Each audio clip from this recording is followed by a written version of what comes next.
নোয়াখালী জেলাকে কি আমরা আসলেই চিনি? আজ আমি এমন একটি জেলাকে নিয়ে কথা বলতে এসেছি যে জেলাকে নিয়ে আমরা অনেক সময় মজা করি, কিন্তু খুব কম মানুষই জানে এই জেলার প্রকৃত সৌন্দর্য, ইতিহাস ও মানুষের কথা।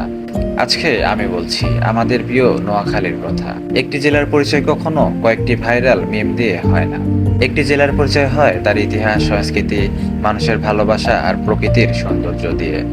বাংলাদেশের দক্ষিণ পূর্ব অবস্থিত নোয়াখালী শুধু একটি জেলা নয়, এটি নদী, চর, সমুদ্র আর প্রকৃতির এক অপূর্ব মিলনস্থল। আপনি যদি প্রকৃতি ভালোবাসেন তাহলে একবার নিঝুম দ্বীপে গেলেই বুঝবেন কেন এত মানুষ বারবার ওইখানে যেতে চায়। হাজার হাজার অতিথি পাখি, চিতা হরিণ, কেওড়া বন আর মেঘনার মোহনার অপরূপ দৃশ্য নোয়াখালী জেলাকে আলাদা একটা পরিচয় দিয়েছে। আর ইতিহাসের কথা বললে চলে আসে বজরা শাহী মসজিদ।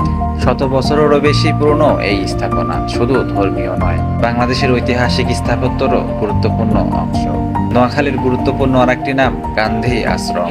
সাম্প্রদায়িক সম্প্রীতি, শান্তি আর মানবতার এক অনন্য প্রতীক হিসেবে এটি আজও মানুষের কাছে সম্মানের জায়গা। এরপর আছে মুসাপুর ক্লোজার। বিকেলের সূর্যাস্ত, নদীর বাতাস আর খোলা আকাশের সৌন্দর্য দেখতে অনেক দূর দূরান্ত থেকে মানুষ সেখানে ঘুরতে যায়।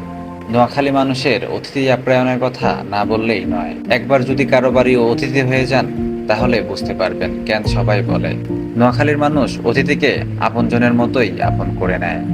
অনেকেই শুধু সোশ্যাল মিডিয়ায় কয়েকটা ভিডিও দেখে নোয়াখালীকে বিচার করে নেয়, কিন্তু সত্যি কথা হলো একটি জেলাকে জানতে হলে তার মাটিতে হাঁটতে হয়, তার মানুষের সঙ্গে কথা বলতে হয়, তার ইতিহাস জানতে হয়।